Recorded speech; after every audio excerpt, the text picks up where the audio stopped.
Cabinet में मेरे सहयोगी ज्योतिरादित्य सिंधिया जी,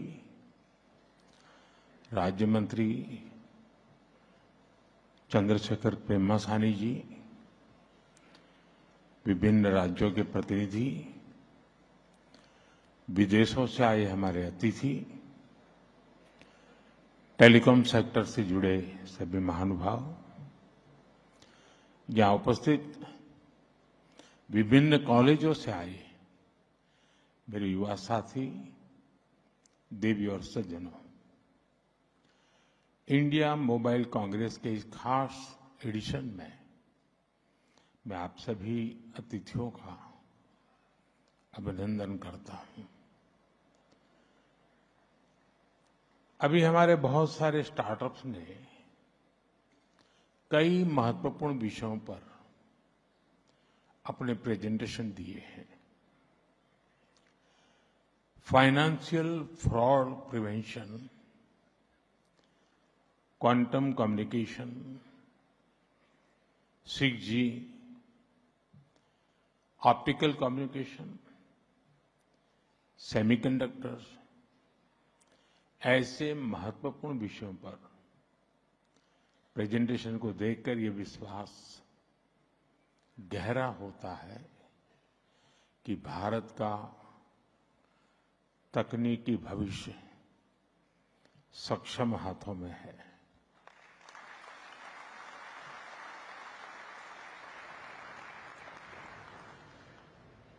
मैं इस कार्यक्रम के लिए और सभी नए इनिशिएटिव्स के लिए आप सभी को शुभकामनाएं देता हूं। फ्रेंड्स, आईएमसी का ये आयोजन अब सिर्फ मोबाइल या टेलीकॉम तक सीमित नहीं रहा है। सिर्फ कुछ वर्षों में आईएमसी का ये इवेंट एशिया का सबसे बड़ा डिजिटल टेक्नोलॉजी फोरम बन गया है।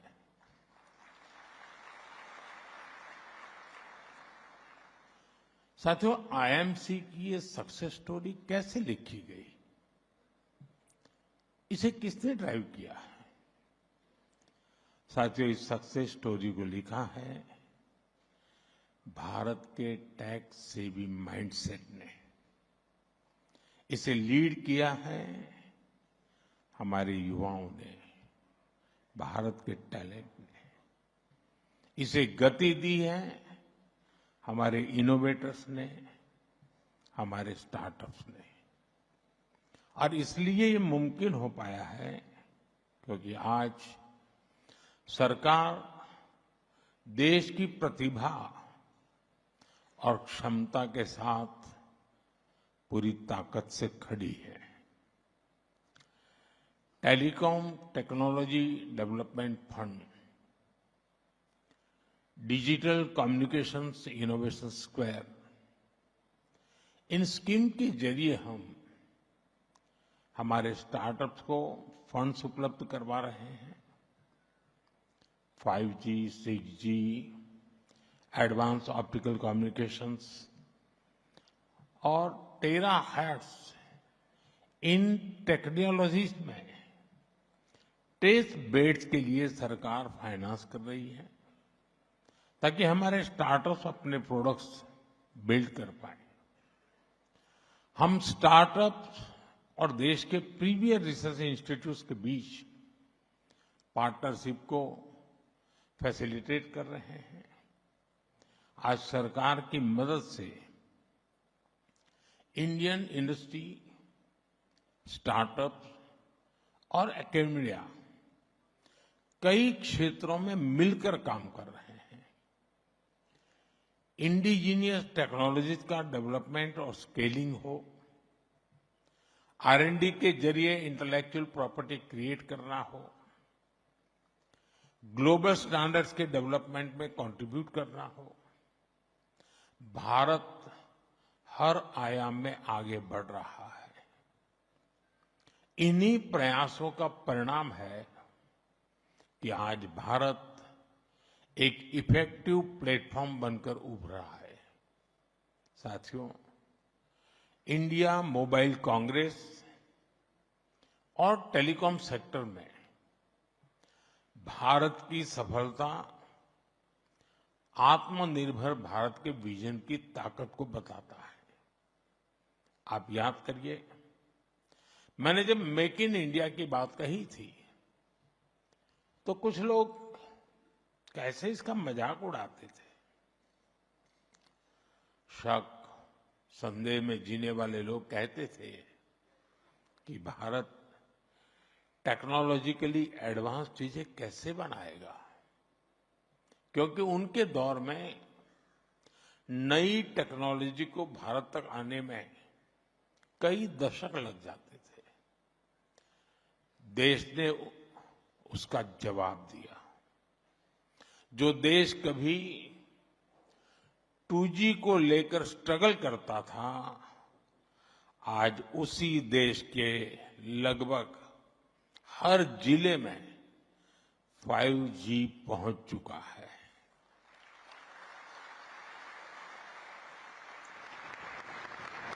हमारा इलेक्ट्रॉनिक्स प्रोडक्शन 2040 की तुलना में 6 टाइम बढ़ चुका है। मोबाइल फोन मैन्युफैक्चरिंग में 28 टाइम्स और एक्सपोर्ट में 127 टाइम्स की वृद्धि हुई है।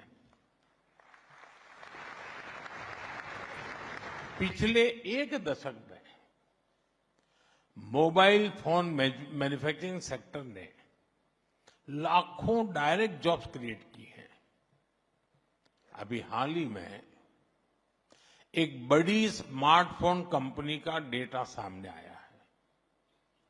आज 45 भारतीय कंपनियां उस एक बड़ी कंपनी की सप्लाई चेन से जुड़ी हैं। इससे करीब 3.5 लाख रोजगार देश में पैदा हुए हैं। और ये केवल एक कंपनी का आंकड़ा नहीं है। आज देश में कितनी ही कंपनियां बड़े स्केल पर मैन्युफैक्चरिंग कर रही है। इसमें अगर इनडायरेक्ट अपॉर्चुनिटीज को जोड़ दें तो हम कल्पना कर सकते हैं कि रोजगार का ये नंबर कितना बड़ा बन जाता है। साथियों, कुछ दिन पहले ही भारत ने अपना made in India 4G stack launch किया है। ये देश की बड़ी स्वदेशी उपलब्धि है।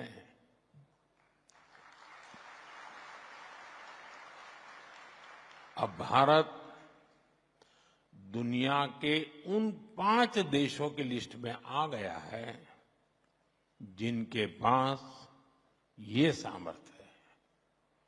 ये डिजिटल सेल्फ रिलायंस की दिशा में, टेक्नोलॉजिकल इंडिपेंडेंस की दिशा में देश का एक बड़ा कदम है। Indigenous 4G and 5G stack के जरिए हम न केवल सीमलेस कनेक्टिविटी को सुनिश्चित कर पाएंगे, बल्कि देशवासियों को तेज इंटरनेट और रिलायबल सर्विसेज भी दे पाएंगे। इसी मकसद से जिस दिन हमने अपना made in India 4G stack launch किया, उसी दिन देश में एक साथ करीब 1 लाख 4G टावर्स को भी एक्टिव किया गया।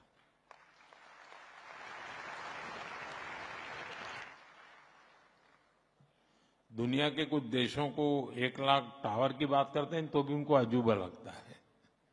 ये आंकड़े बहुत बड़े लगते हैं लोगों को। इसके कारण एक साथ 2 करोड़ से ज्यादा लोग देश की डिजिटल मूवमेंट का हिस्सा बने हैं। इसमें कई ऐसे इलाके थे जो रिमोट एरिया में थे, जो डिजिटल कनेक्टिविटी में पीछे छूट गए थे। अब ऐसे सभी क्षेत्रों में इंटरनेट कनेक्टिविटी पहुंची है। साथियों, भारत के made in India 4G stack की एक और विशेषता है। हमारा 4G स्टैक एक्सपोर्ट रेडी भी है, यानी ये भारत की बिजनेस आउटरीच का माध्यम भी बनेगा। इससे 2030 के भारत यानी भारत 6G विजन को पूरा करने में भी मदद मिलेगी।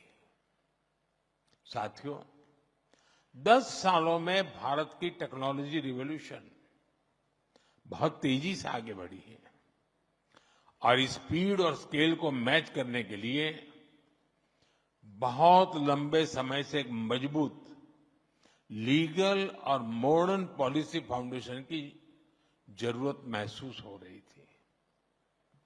हमने इसके लिए टेलीकम्युनिकेशंस एक्ट बनाया। इसी कानून ने द इंडियन टेलीग्राफ एक्ट और the Indian wireless telegraph act, उन दोनों को रिप्लेस किया। ये कानून तब के थे जब यहां बैठे हम आप जैसे किसी व्यक्ति का जन्म भी नहीं हुआ था, और इसलिए पॉलिसी लेवल पर जरूरत थी कि हम 21वीं सदी की अप्रोच के हिसाब से एक नई व्यवस्था बनाए, और हमने वही किया है। ये नया कानून रेगुलेटर नहीं है, बल्कि एक फैसिलिटेटर की तरह काम करता है। अब अप्रूवल्स आसान हुए हैं, राइट ऑफ वे परमिशन जल्दी मिलती है, इसका परिणाम भी दिख रहा है। फाइबर और टावर नेटवर्क का विस्तार तेजी से हो रहा है। इससे ईज ऑफ डूइंग बिजनेस बढ़ी है, इन्वेस्टमेंट को एनकरेज किया जा रहा है और उद्योगों को लॉन्ग टर्म प्लानिंग में सुविधा हुई है। साथियों, आज हम देश में साइबर सिक्योरिटी को भी उतनी ही प्राथमिकता दे रहे हैं। साइबर फ्रॉड्स के खिलाफ कानून सख्त किए गए हैं और अकाउंटेबिलिटी भी बढ़ाई है, और ग्रीवेंस रिड्रेसल के मैकेनिज्म को भी बेहतर किया गया है। इंडस्ट्री और कंज्यूमर दोनों को इसका बहुत बड़ा लाभ मिल रहा है। फ्रेंड्स, आज पूरा विश्व भारत के पोटेंशियल को रिकॉग्नाइज कर रहा है। दुनिया का दूसरा सबसे बड़ा टेलीकॉम मार्केट हमारे पास है। दूसरा सबसे बड़ा 5G मार्केट यहां है, और मार्केट के साथ ही हमारे पास मैन पावर भी है, मोबिलिटी भी है और माइंडसेट भी है। और जब मैन पावर की बात आती है तो भारत में स्केल और स्किल दोनों एक साथ दिखाई देते हैं। आज भारत दुनिया की सबसे बड़ी युवा आबादी का देश है, और ये जनरेशन बहुत बड़े लेवल पर स्किल बनाई जा रही है। भारत आज दुनिया में सबसे तेजी से बढ़ती डेवलपर पॉपुलेशन वाला देश है। साथियों, आज भारत में 1 GB वायरलेस डेटा की कीमत 1 कप चाय के दाम से भी कम है।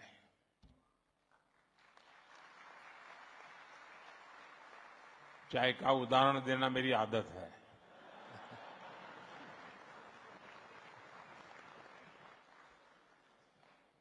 पर यूजर डेटा कंजम्पशन में हम दुनिया के अग्रिम देशों में आते हैं।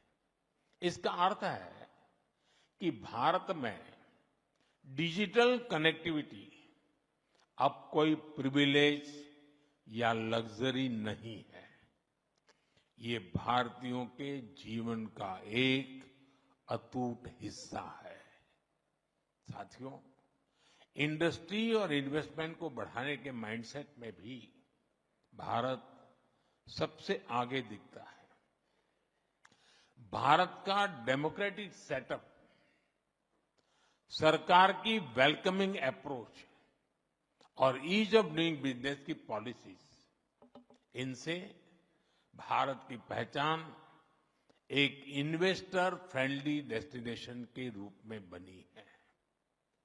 डिजिटल पब्लिक इंफ्रास्ट्रक्चर में हमारी सक्सेस इस बात का प्रमाण है कि सरकार डिजिटल फर्स्ट माइंडसेट से किस तरह से जुड़ी हुई है। इसलिए मैं पूरे विश्वास से कहता हूं, this is the best time to invest, innovate and make in India.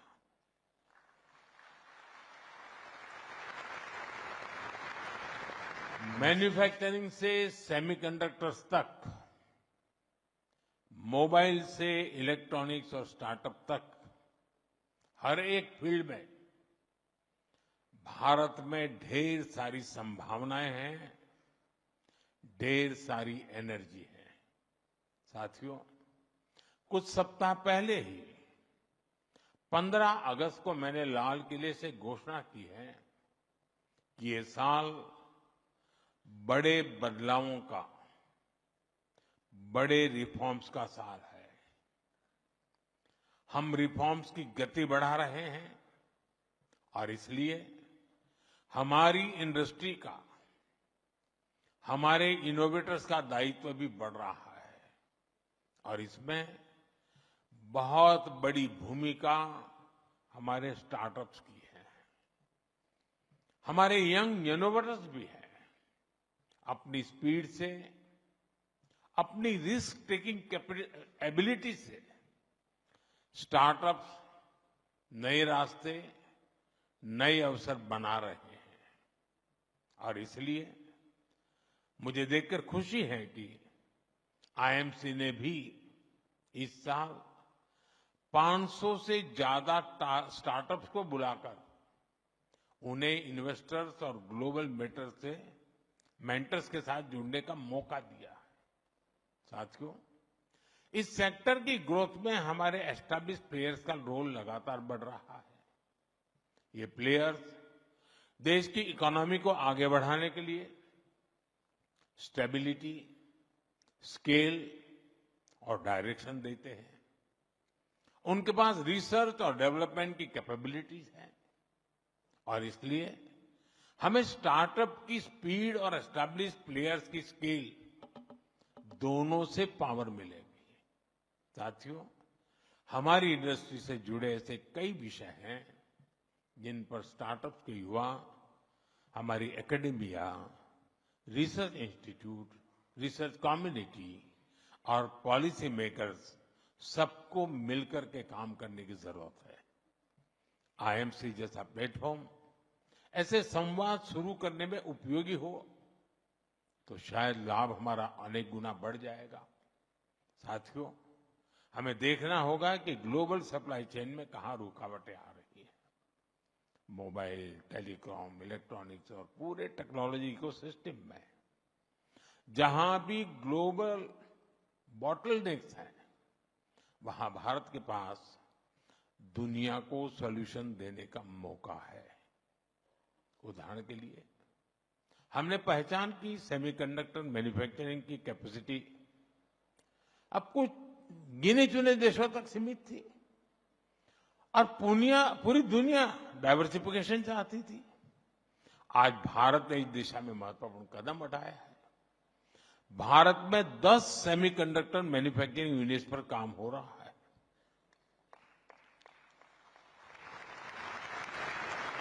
साथियों, इलेक्ट्रॉनिक्स मैन्युफैक्चरिंग में ग्लोबल कंपनियां ट्रस्टेड पार्टनर्स की तलाश कर रही हैं जो स्केल और रिलायबिलिटी दोनों में सही उतरे। दुनिया टेलीकॉम नेटवर्क इक्विपमेंट में डिजाइन और मैन्युफैक्चरिंग के लिए भी भरोसेमंद पार्टनर चाहती है। क्या भारतीय कंपनियां रिलायबल ग्लोबल सप्लायर्स और डिजाइन पार्टनर्स नहीं बन सकती? साथियों, मोबाइल मैन्युफैक्चरिंग में चिपसेट्स और बैटरियों से लेकर डिस्प्लेज और सेंसर्स तक ये काम देश के भीतर और ज्यादा होने की जरूरत है। दुनिया पहले से कहीं ज्यादा डेटा जनरेट कर रही है, इसलिए स्टोरेज, सिक्योरिटी और सॉवरेनिटी जैसे सवाल बहुत महत्वपूर्ण हो जाएंगे। डेटा सेंटर्स और क्लाउड इंफ्रास्ट्रक्चर पर काम करके भारत एक ग्लोबल डेटा हब बन सकता है। साथियों, मुझे आशा है कि आने वाले सेशन में हम इसी अप्रोच को, इसी टारगेट को लेकर आगे बढ़ेंगे। एक बार फिर आईएमसी के इस पूरे कार्यक्रम के लिए आप सभी को मेरी ढेर सारी शुभकामनाएं हैं। आप सबका बहुत बहुत धन्यवाद। Thank you.